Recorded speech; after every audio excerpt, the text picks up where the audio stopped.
할렐루야. 오늘 이 밤에 나오신 여러분들 주님의 이름으로 축복합니다.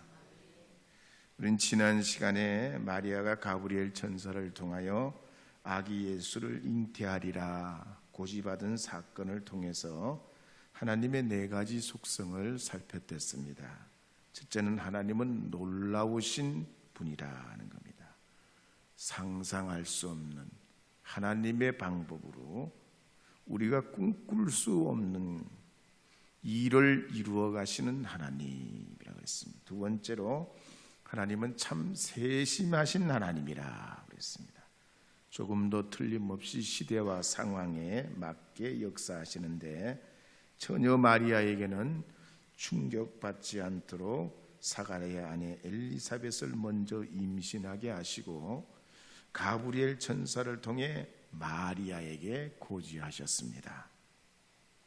세 번째로 하나님은 능치 못하심이 없다 그랬습니다. 그래서 우리는 하나님 앞에 솔직해야 한다. 저는 믿음이 없습니다. 안 믿어집니다. 이해가 안 됩니다. 우리의 있는 그대로 주님께 기도드리면 우리의 속마음과 뜻을 아시는 주님께서 우리를 도와주시게 됩니다. 그리고 마지막으로는 하나님은 말씀대로 이루신다 그랬습니다. 아브라함과 다윗에게 약속하신 대로 그 나라가 영원하도록 성령을 통하여 예수께서 마리아를 통해 잉태되게 하셨습니다. 그래서 기독교는 말씀의 종교라. 말씀이 육신되어 오시고 말씀대로 다시 오신다 그랬습니다. 이제 이 눈에 아무 증거 아니 배워도 우리 함께 1절, 2절 부르고 계속해서 말씀 통해서 들으시도록 하겠습니다.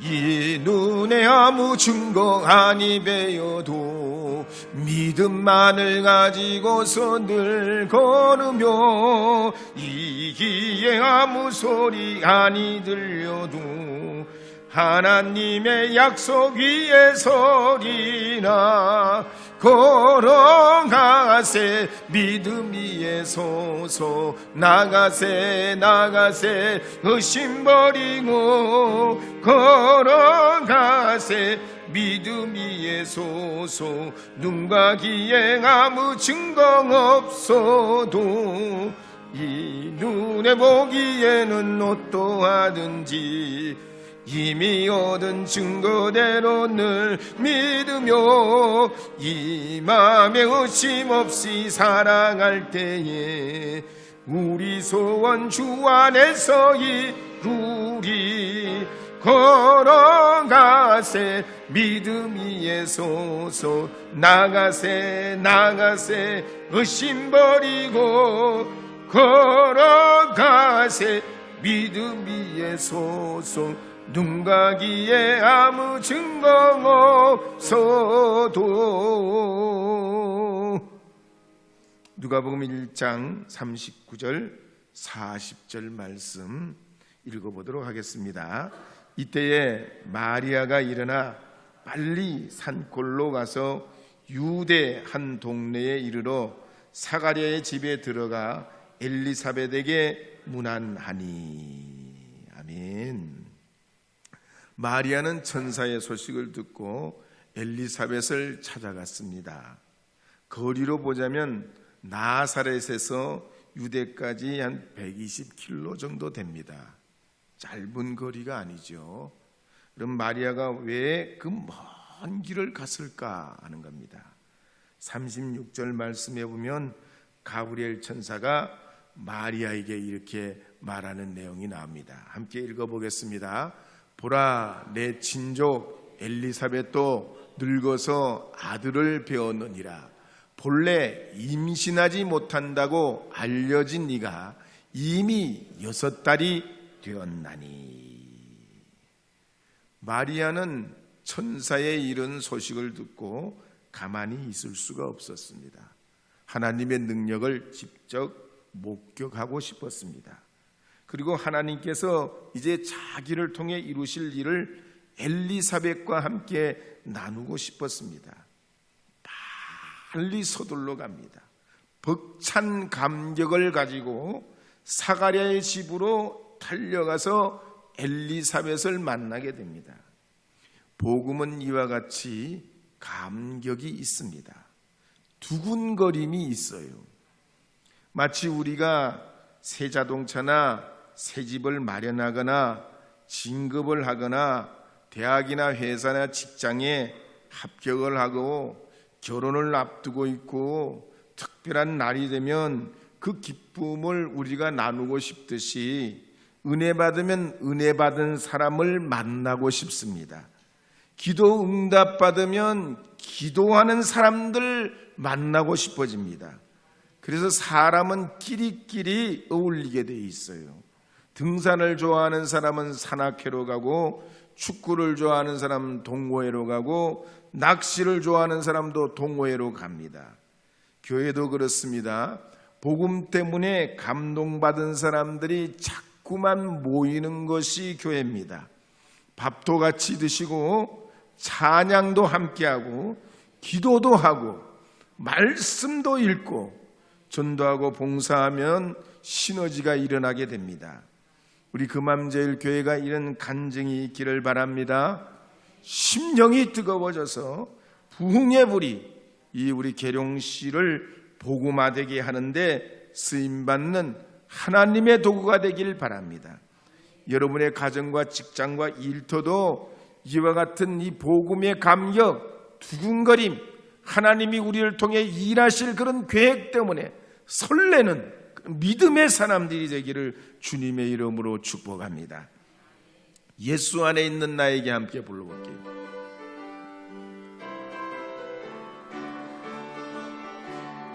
예수 안에 있는 나에게, 예수 안에 있는 나에게 결코 정죄함 없네. 성령의 성령의 법이 해방하였네. 예수 안에 있는 나에게 결코 정죄함 없네. 생명의 성령의 법이 해방하였네. 예수 예수 오직 예수 예수 예수 오직 예수. 죄와 사망에서 나를 구원했네. 죄와 사망에서 나를 구원했네. 해방되었네. 해방되었네. 죄와 사망의 법에서 해방되었네. 해방되었네. 죄와 사망의 법에서. 이제 누가복음 1장 40절 41절 말씀 읽어보도록 하겠습니다. 40절 41절입니다. 사가랴의 집에 들어가 엘리사벳에게 문안하니 엘리사벳이 마리아가 문안함을 들으매 아이가 복중에서 뛰노는지라 엘리사벳이 성령의 충만함을 받아. 마리아가 엘리사벳의 집을 방문하게 됐을 때 태중에 있던 세례 요한이 마리아의 태중에 있는 아기 예수를 향하여 뛰며 환영했다 그랬습니다. 비록 이 세례 요한이 태아에 불과했지만 성령의 감동으로 태중에서도 기쁨으로 뛰놀았다는 것입니다. 복음이 이렇습니다. 성령의 은혜가 임하면 태중에 있는 아기라도 반응을 보입니다. 그래서 이 복음은 인종과 나라와 문화와 세대와 지역과 장벽을 넘어서 전파되고 확장되게 됩니다. 글로벌 럭셔리 브랜드 중에 디올이라는 게 있습니다. 디올 들어보셨지요? 디올. 이 디올은 미스 디올과 레이디 디올이 있습니다. 미스 디올은 향수를 취급합니다. 그 중에 플로럴 부케 같은 향수는 진짜 유명해요. 진짜 유명해요. 이 향수 병만 봐도 디자인이 기가 막히고 색깔도 예술이에요. 근데 이 레이디 디올은 가방을 취급합니다. 가방 하나에 800~900만 원씩이에요. 800~900만 원씩. 대단해요. 근데 이 레이디 디올이 이렇게 명성을 얻게 된 것은 1995년에 영국의 다이애나 황세자비가 살았을 때 프랑스 파리에 열렸던 폴 세잔 회고전 개막식에 참석했다가 당시의 프랑스 영부인인 베르나데르 시라크에게 선물을 받게 됐습니다. 그래서 그걸 들고 다니면서 레이디 디올이라는 이름이 생겼어요. 명품 중에 명품이요. 기회가 되면 받아보시오. 아멘 하는 사람 받을 수도 있어요. 우리 교회는 확실히 그릇이 크네요. 어떤 교회는 이런 얘기를 하면 아멘을 못해. 받아보시기를 부탁드립니다. 안 받아도 상관없어. 까짓 거 이게 뭐라고. 근데 어쨌든 이 디올보다 더 유명한 건 뭐냐면 이런 가방이나 향수보다 더 유명한 게 뭐냐면 기업 가치요. 이 디올의 기업 가치는 뭐냐면 기존의 여성성과 광능미를 뛰어넘는 비전통적인 새로운 여성상을 추구해요. 그러니까 뭐 섹시하고 뭐 아름답고 뭐 이런 그런 쪽으로 추구하는 여성미가 아닌 정말 있는 그대로 하나님이 창조하신 여성의 그 아름다움, 그걸 추구하는 게 이 디올의 기업 가치예요. 근데 오늘 이 본문에 보면 시골 나사렛에 살고 있던 이 마리아는 디올의 기업 가치와 비교할 수 없는 엄청난 영적 동기를 가지고 있습니다. 성령의 이끄심이 있어요. 아기 예수의 잉태도 이 엄청난 인생의 소용돌이 속에서 우리가 역사적으로 성경과 그 상황을 이렇게 고증하면 마리아의 나이가 12살에서 15살 정도밖에 안 됐어요. 그 어린 나이에 성령의 잉태함을 이걸 감당해내고 살아계신 하나님의 역사 가운데 그 음성을 듣고 주님의 그 은혜에 부합하는 삶을 산다는 건 하나님 앞에 믿음을 갖지 않고서는 도저히 이룰 수 없는 일이에요. 1959년에 종례기원을 출판한 다윗 다음으로 그 지난월에 엄청난 반향을 보인 리처드 도킨슨의 책에도 보면 사람에게는 이기적인 유전자가 있다고 그랬어요. 그리고 이 이기적인 유전자는 미입을 통해 가지고 전달되고 유행되면서 세계화가 된다고 그랬습니다.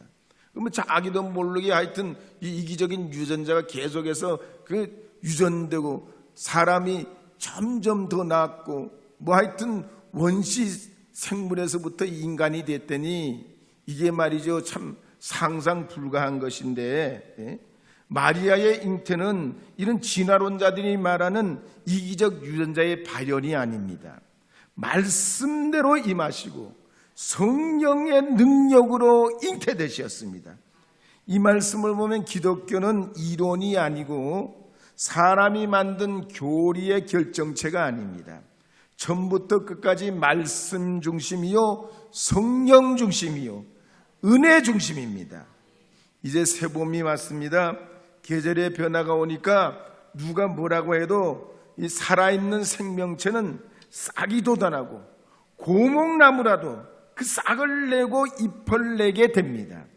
여러분들께서도 사랑하는 분들을 만날 때 여러분 어땠습니까? 사랑하는 사람 만날 때 처음 만날 때 어땠어요? 가슴이 두근거리고 마음이 아득해지지 않았어요? 너무 오래돼서 기억이 안 나요. 하여튼 성령의 감동은 진리이신 예수님 만나면 세상이 알 수 없는 감격과 기쁨이 있습니다. 그래서 엘리사벳의 태중에 있던 이야기가 아기 예수를 향하여 그 감격을 주체할 수 없이 뛰어놀았듯이 예수님과 만나면, 예수님과 함께하면 이런 감격이 여러분의 삶을 이끌어가는 경험을 하게 될 줄로 믿습니다. 그래서 누가복음 1장 42절, 43절, 44절, 45절에 보면 이렇게 기록하는 내용이 나옵니다. 함께 읽어보겠습니다. 큰 소리로 불러 이르되 여자 중에 내가 복이 있으며 내 태중의 아이도 복이 있도다. 내 주의 어머니가 내게 나오니 이 어찌된 일인가. 보라, 내 문안하는 소리가 내 귀에 들릴 때 아이가 내 복중에서 기쁨으로 뛰놀았도다. 주께서 하신 말씀이 반드시 이루어지리라고 믿은 그 여자에게 복이 있도다. 그래서 이 엘리사벳이 노래한 걸 부른 복음송이 있어요. 엘리사벳의 노래. 이 방송실에서 한번 틀어줘 봐요. 엘리사벳의 노래. 조금 더 크게, 소리를 조금 더 크게, 더 크게요. 좀 더 크게. 더 키워야 돼. 더 안 커지나 보네. 내 주님의 어머니께서 저에게 오시다니 어찌 된 일입니까. 보십시오, 당신의 인삿말 소리가 제 귀에 들리죠. 저희 태안에서 아기가 뛰놀았습니다.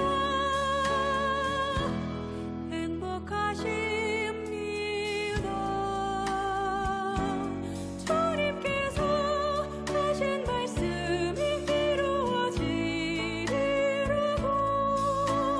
믿으신 분 보십시오. 당신의 인삿말 소리가 제 귀에 들리자 저희 태안에서 아기가 뛰놀았습니다. 행복하십니다. 주님께서 하신 말씀이 이루어지리라고 믿으신 분 행복하십니다.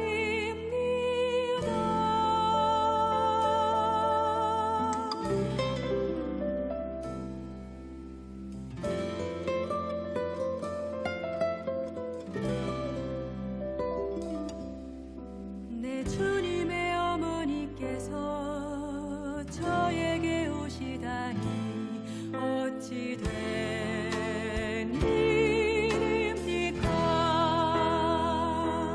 보십시오, 당신의 인삿말 소리가 제 귀에 들리자 저희 태안에서 아기가 뛰놀았습니다. 행복하십니다. 주님께서 하신 말씀이 이루어지리라고 믿으신 분 보십시오. 당신의 인삿말 소리가 제 귀에 들리자 저희 태안에서 아기가 뛰놀았습니다. 행복하십니다. 주님께서 하신 말씀이 이루어지리라고 믿으신 분 행복하십니다.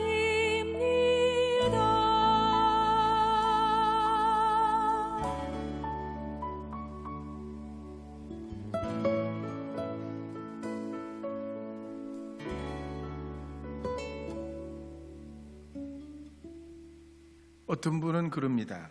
아니 태아가 어떻게 듣냐?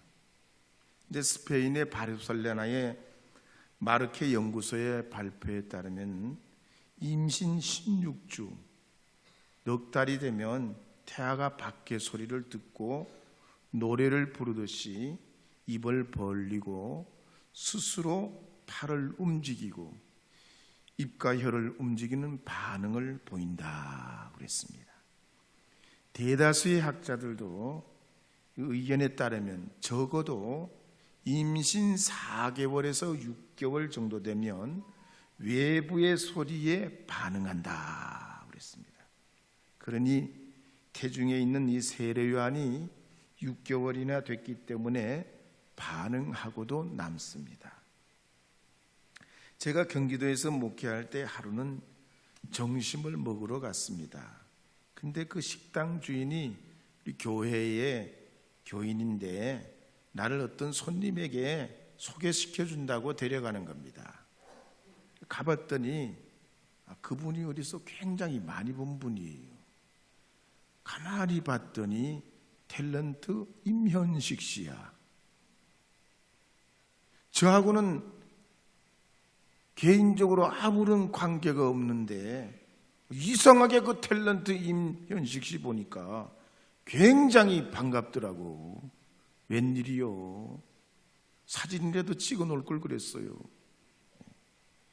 어쨌든 말이죠. 이 엘리사벳이 아기 예수를 잉태한 마리아를 맞이하게 되니까 태중에 있던 이 세례요한조차도 그 소리를 듣고 뛰놀고 감동했다는 얘기입니다.